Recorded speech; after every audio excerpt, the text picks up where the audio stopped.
Hi friends, నేను ఒకటి పాతకాలం నాటి రెసిపీ హరీరా అంటారు. దీన్ని తెలుగులో ఏమంటారో తెలియదు. అయితే మా అమ్మమ్మ చాలా మాకు బాగా చేసి పెట్టేది.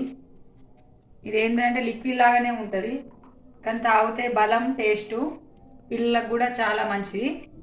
ఏం లేదు, 2 స్పూన్ల నెయ్యి తీసుకొని ఈ 3 స్పూన్ల గోధుమ పిండి, ఈ గోధుమ పిండిని మనం ఇందులో పోసేసుకొని ఈ నెయ్యిలో వేయించుకోవాలండి.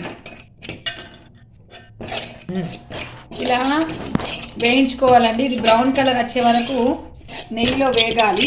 వేగిన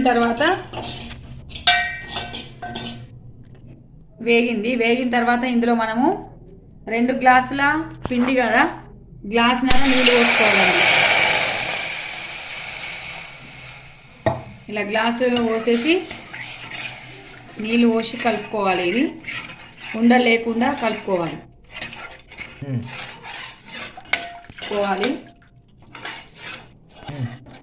ఇది కొంచెం ఉడికిందండి. ఇలా ఉడుకుతున్నప్పుడే ఒక చెంచాడు చక్కెర వేసుకోవాలి. అలాగే చిటికెడంతా ఉప్పు. ఇలా వేసుకున్న తర్వాత ఇలా కలుపుకోవాలండి. ఇది చాలా మంచిది, ఆరోగ్యానికి టేస్ట్ కూడా మంచిది. మనం వర్షం పడుతున్నప్పుడు ఇట్లా ఏదైనా సూప్ తాగాలనిపించినప్పుడు ఇట్లాంటివి తాగితే చాలా హెల్త్కు మంచిది, ప్లస్ మనకు సాటిస్ఫాక్షన్ అనేది ఉంటుంది. చూడండి, ఉడికింది, చిక్కబడ్డది. ఈ చిక్కబడిన దాన్ని మనము 5 నిమిషాల తర్వాత దించి గ్లాసులో పోసుకొని చల్లారినాక తాగితే సూపర్గా ఉంటుందండి. మీరు కూడా ట్రై చేయండి. ఎలా ఉందనేది కామెంట్ చేయండి.